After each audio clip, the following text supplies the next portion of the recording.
Foi por uma iniciativa da sociedade que houve uma mobilização para prestar serviços de educação, saúde e assistência social às pessoas com necessidades especiais, denominada como Associação de Pais e Amigos de Excepcionais, APAE, que constitui uma rede de promoção e defesa dos direitos das pessoas com deficiência intelectual e múltipla. O tema do Espaço Aberto para a Saúde de hoje é sobre a APAE.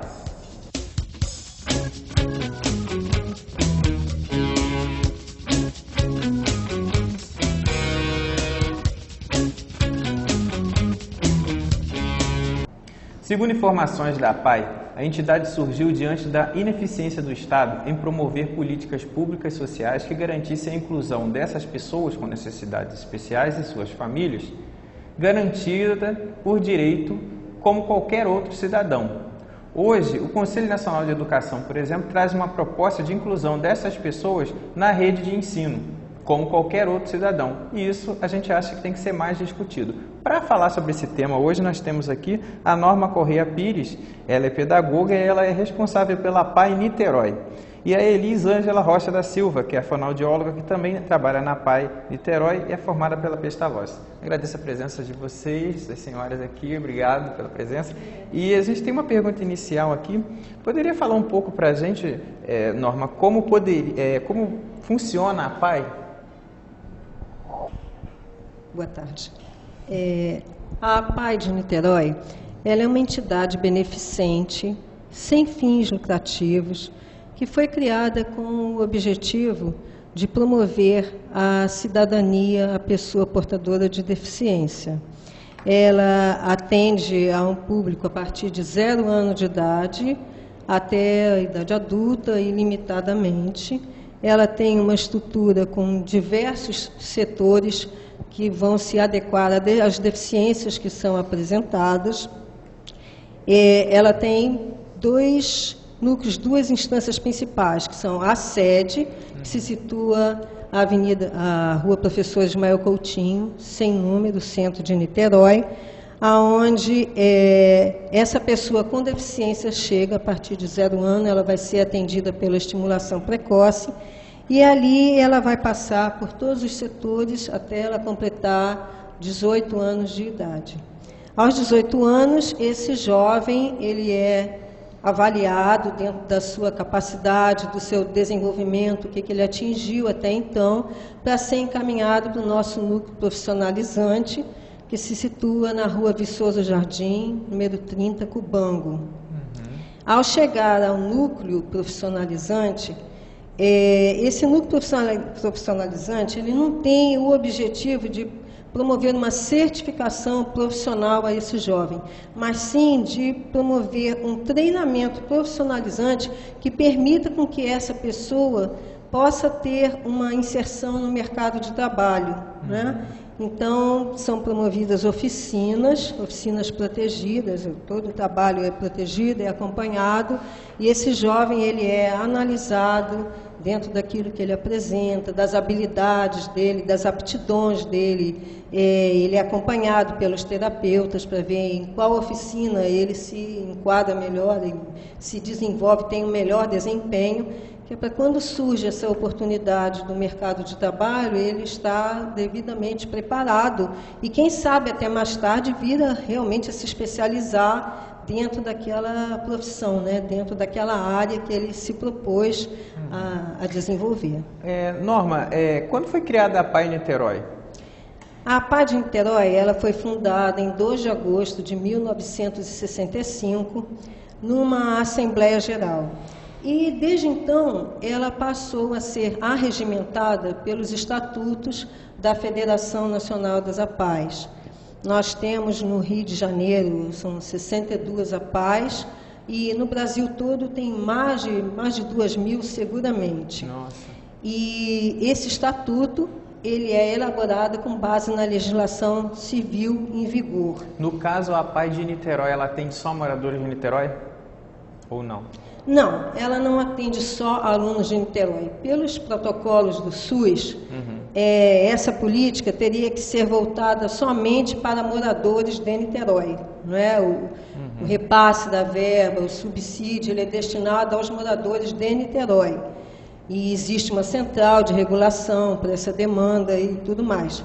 Só que a APAE, como entidade filantrópica, ela tem condições, através da sua associação, de manter também pessoas procedentes de outros municípios vizinhos, né? Desde que esses municípios não ofereçam aquele tipo de atendimento que o paciente precisa. E como está a APAE do ponto de vista funcional aqui em Niterói, agora, no momento atual? Olha, ao longo desses 47 anos, quase 47 anos de existência, a APAE, ela tem uma credibilidade muito grande. O nome APAE de Niterói tem uma credibilidade muito grande. Tem até uma plaquinha na rua colocada pelo município, APAE de Niterói, ali. É verdade. Então, a gente trabalha para manter essa credibilidade, né? Apesar de nós estarmos atravessando uma crise financeira assim, ímpar na história da APAE, em decorrência, essa crise não aconteceu da noite para o dia, ela já vinha se instalando né, na instituição, e com essas mudanças das regras de repasse de verbas, essas novas propostas do governo, até que a instituição consiga promover uma adequação ideal, que nós já buscamos isso através da capacitação de profissionais, através das mudanças que nós promovemos na parte burocrática da questão, a gente está tentando isso, mas até então nós sofremos corte de cerca de 40%, né, Elis, dessa verba repassada pelo SUS, e também não percebemos a verba procedente da assistência social no ano de 2011, então isso comprometeu realmente a saúde financeira da instituição. Então, Norma, você acha que isso não tem a ver com um pouco dessa política nova de inclusão social do governo, que fala sobre incremento às pessoas, inclusive colocar as pessoas com necessidades especiais nas escolas públicas comuns?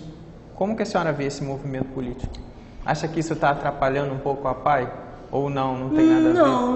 Não acho que venha atrapalhar, não. Eu acho que são coisas que caminham paralelamente.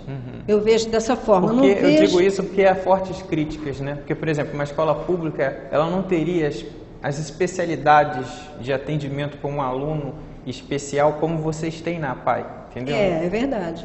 Então, assim, eu acredito que isso possa prejudicar um pouco, igual a senhora mesmo colocou. Não estamos recebendo, né, verbas do SUS como era antes, não estamos recebendo de serviço social. Então, de alguma forma, eu acho que esse movimento de inclusão social do governo, ele deva estar atrapalhando um pouco esse recurso de verba, mas a senhora acredita que não, né? Que caminha paralelo? Eu acho que, assim, na prática, não é dessa forma. Por exemplo, eu não vejo como um movimento político, eu vejo como uma nova configuração política que até busca ser mais justa, né, com o paciente, com essa pessoa portadora de necessidades especiais, esteja ela sendo atendida pelo ensino regular nas escolas públicas ou privadas, desde que essas escolas não tenham fins lucrativos, né? Ou nas entidades congêneres, como a APAE, né? Então, existe um subsídio por parte do governo, através do Fundeb, que é o Fundo de Manutenção da Escola Básica. Esse parecer, né, 13/2009, que foi homologado em 23 de setembro de 2009, ele só veio a reforçar o decreto que já existia, né, 6.571/2008, que tratava justamente desse repasse, dessa verba, desse direcionamento que iria se dar a essa verba. Só que, na minha opinião, não depende somente do subsídio que o governo possa dar, né? Existe todo o envolvimento, conforme o senhor falou até ainda há pouco, né? As pessoas, a gente sente isso, as pessoas na escola regular, ela não tem o devido preparo, né, digamos assim, para receber esse jovem esse aluno portador de deficiência, né, para entender que ele tem limitações, que ele precisa realmente de um olhar diferenciado. Então as pessoas têm um certo receio, uma certa insegurança. E eu sei porque eu também já trabalhei, já passei por essa etapa, né, de a gente ficar inseguro.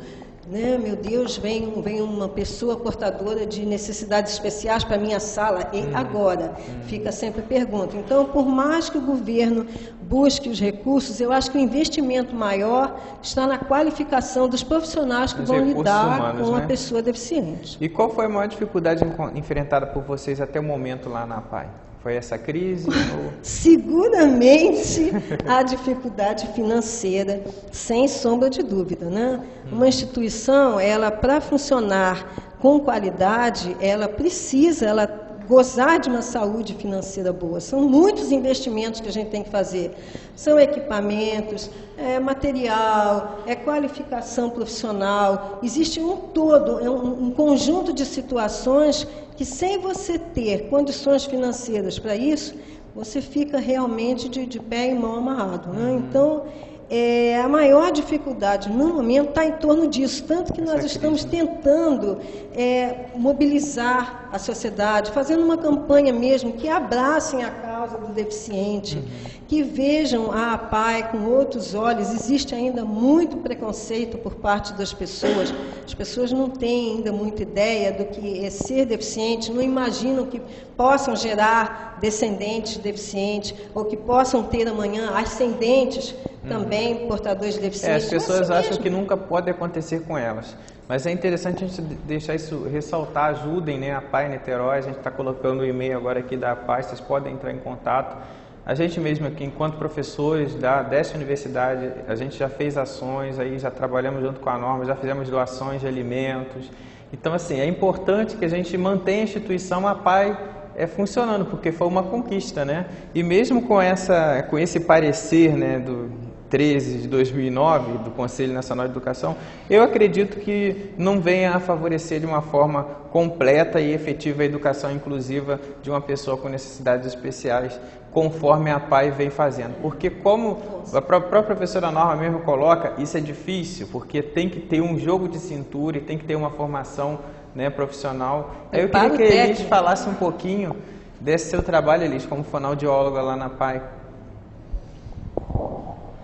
Eu acho que a gente vem acrescentando exatamente isso, né? A escola pode estar preparada para receber esse aluno educador, mas esse indivíduo vai continuar sendo nosso paciente, né, lá dentro da APAE.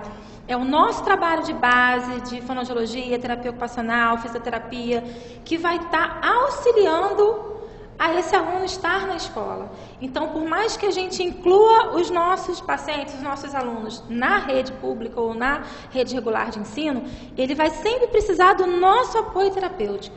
Né? Ele vai ter que sempre ter a terapia dele, que é a individualidade dele, que é o que ele precisa, para estar se desenvolvendo melhor. No caso, o aluno da APAE, ele fica integralmente? Não, o aluno da APAE, ele cumpre aquilo que ele necessita. Pode ser meio período, a gente tem pacientes que vão 2 vezes na semana, 3 vezes na semana, avaliado, né? Ou 5 vezes na semana. Sim. Interessante. É dentro da necessidade de cada um. Então, Elis, a gente tem agora um quadro que a gente recebe as perguntas, né, e lê as perguntas que as pessoas mandam para o nosso programa, espaçoabertosaude@gmail.com. Vamos ao nosso quadro de perguntas por e-mail. Tem uma pergunta aqui do Luiz Costa Tavares, ele é estudante de São Gonçalo. Ele quer saber como se faz para uma pessoa com necessidade especial estude na APAE. Como é que a pessoa faz para... Bem, em princípio, a pessoa com necessidade especial, ela não vai exatamente estudar na APAE. Ela vai ser olhada como um todo na sua cidadania.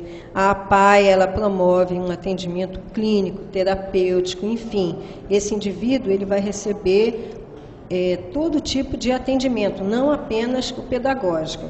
Entretanto, para que isso venha acontecer, a pessoa tem que procurar a unidade de saúde mais próxima de sua residência. Ela vai passar por uma avaliação, uma consulta com o neurologista, que vai preencher uma ficha chamada de referência e contra-referência, aonde será posto, né, a necessidade dessa pessoa ser encaminhada para uma entidade como a APAE. Essa ficha, ela vai para uma central de regulação e ali ela obtém o deferimento ou não para a instituição.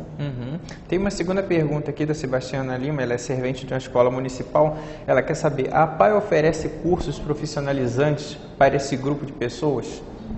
Cursos profissionalizantes com o fim de obtenção de uma certificação, não. Existe um treinamento profissionalizante para os jovens que estão vinculados à APAE, conforme eu havia colocado. Que vai para o núcleo, né? Exatamente. Mas aí, isso é feito pela avaliação de vocês, se eles têm aptidão ou não para irem para o núcleo? É isso? Ou todos vão para o núcleo? Não, nem todos. Existem casos que são de deficiência mais severa, que exigem um atendimento meramente clínico. Não tem essa chance, né, essa perspectiva da ida ao mercado de trabalho. Uma terceira pergunta do Ronaldo Silva, ele é estudante de ensino médio de São Gonçalo. Ele quer saber, a APAE recebe verbas do governo ou os familiares que pagam para que a pessoa com necessidade especial estude lá? Acho que a gente já falou, né? Mas de onde vem a verba, né? Essa é a dúvida. São as duas coisas. A APAE, ela é subsidiada pelas verbas do governo, em parte, não é? Verba da assistência social, verba da saúde, verba da educação. Mas essas verbas, elas são destinadas ao atendimento técnico-terapêutico, né? Estritamente falando. E a APAE também se mantém através da própria filantropia, que é a associação, né? São associados natos. Nós que temos filhos na APAE somos associados natos. E nós, quando vinculamos o nosso filho à APAE, nós trazemos também associados contribuintes, porque a instituição precisa, né, se movimentar, precisa se manter como um todo. Então tem verbas dos próprios associados, digamos assim, e do dos governo associados. e dos associados. Sendo que essa do governo vem da parte do SUS, né? Ele é mais direcionada ao apoio técnico, né, que se dá. Mas da educação, da parte da educação não vem verba? Não, também vem também verba. Vem. Então vem verbas da educação, do SUS, né, e da parte da doação. Social. Que essa parte da assistência social aí, ela é já incluída nesses sócios ou não? É uma outra coisa? Não, são coisas independentes. Então então seriam 4 fontes de verbas diferentes. E mesmo assim está em crise, né? Mesmo assim está em crise, devido ao não recebimento dessas verbas em 2011. Interessante. Olha só, temos uma pergunta aqui da Sheila de Oliveira, ela é estudante de serviço social. Quais os principais profissionais que atuam na APAE? São vários profissionais, né? A gente tem profissionais na área clínica, nós temos neurologista, psiquiatra, o clínico geral, dentista. Na parte terapêutica, na área terapêutica, nós temos fonoaudiólogos, psicólogos, terapeutas ocupacionais, fisioterapeutas. E na área administrativa, na área pedagógica também, nós temos os pedagogos e os professores, monitores. Na área administrativa, as pessoas que trabalham junto à administração, né, à secretaria, a parte burocrática, profissionais também que apoiam na higienização. O trabalho, então, é dentro tem bastante profissionais de saúde, né, como deu para ver, e um trabalho interdisciplinar, né?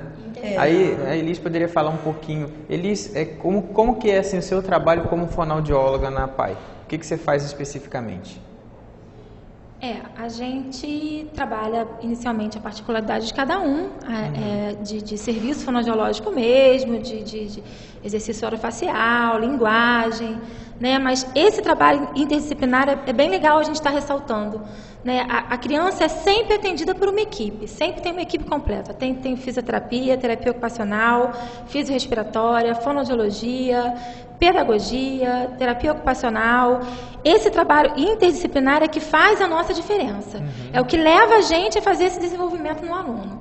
né? É um trabalho delicado, é um trabalho que a gente costuma dizer que é, às vezes, um pouco difícil, porque num trabalho interdisciplinar, às vezes um está na área do outro e a gente tem que aprender a conviver com isso, tem que aprender a mostrar o nosso trabalho abertamente para o outro profissional, para que a gente possa desenvolver aquela criança. Né? Então, esse é o nosso diferencial na PAI de Niterói. E a equipe lá é bem coesa, né? Pelo que dá pra ver. É bem coesa. Né?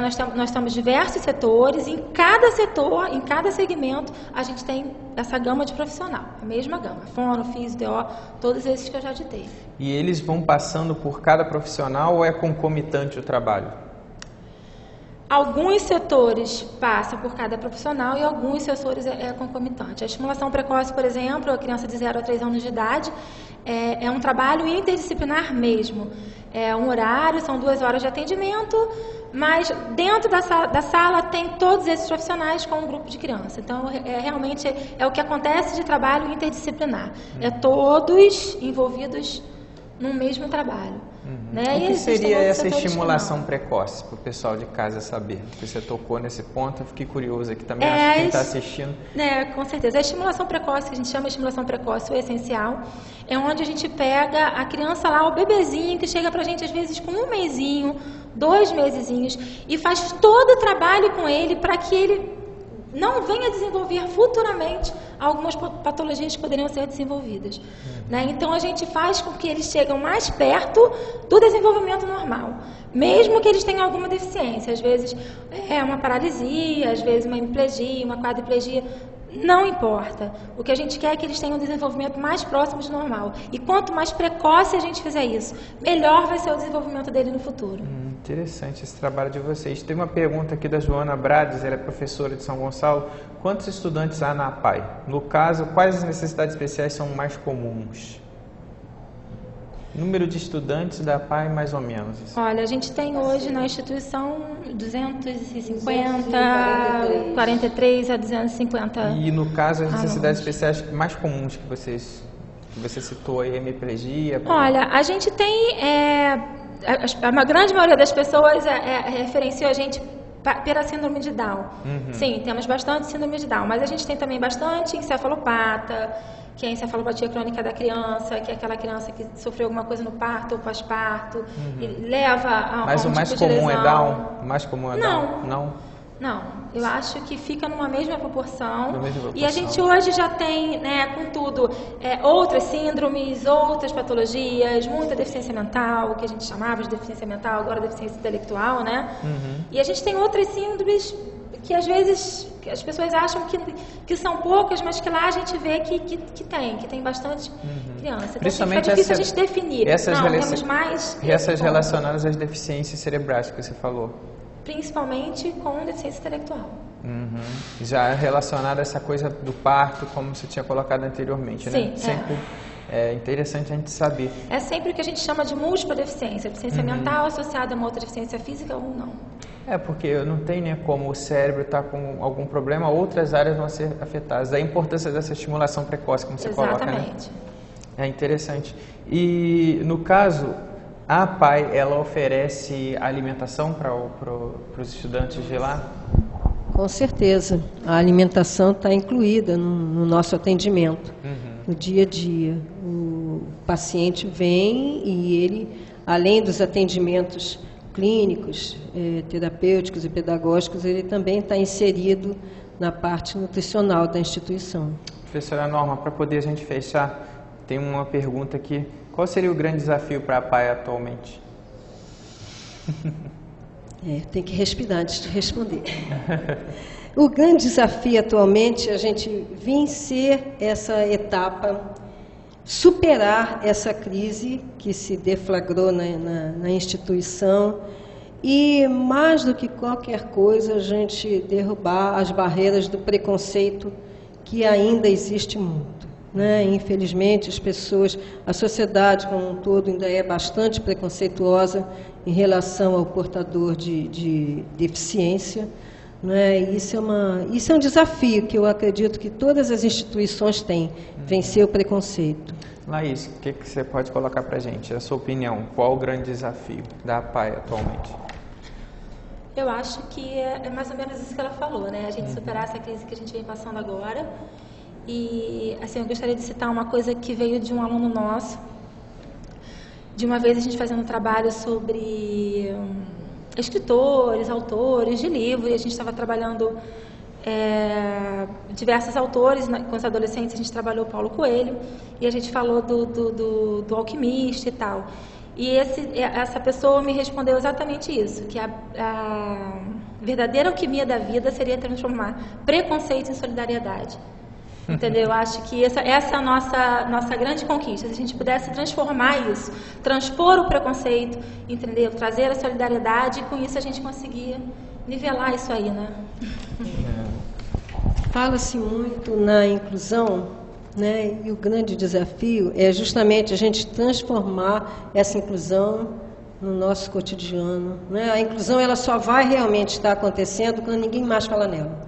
Quando não se precisar mais discutir a inclusão, né? Ela já faz parte do nosso dia a dia. Aí sim, e a inclusão vai acontecer. Como a gente já viu nos programas anteriores aqui, a gente teve um programa sobre inclusão, a inclusão é válida para todos. Mas a gente tem que pensar também até que ponto, devido ao grau de necessidade de cada indivíduo, como a professora Norma traz e a Elis traz, né, como fonoaudióloga, que existem casos que podem não ser cobertos por uma inclusão, uma coisa que seja comum a todos, como a escola, como a gente discutiu aqui, né, do Conselho Nacional de Educação. Então, assim, esse corte de verbas, diminuição de verbas, a gente tem que rever isso, pensar e discutir e tentar ajudar a PAI Niterói. Então, a gente tem o endereço da PAI Niterói, do site também, embaixo. E a gente teve aqui hoje, né, com a Norma Correia Pires, ela é pedagoga, diretora da PAI Niterói, e com a Elis Ângela Rocha da Silva, que é a nossa fonoaudióloga da PAI Niterói. Então agradeço a vocês que nos assistiram e até o nosso próximo programa Espaço Aberto para a Saúde.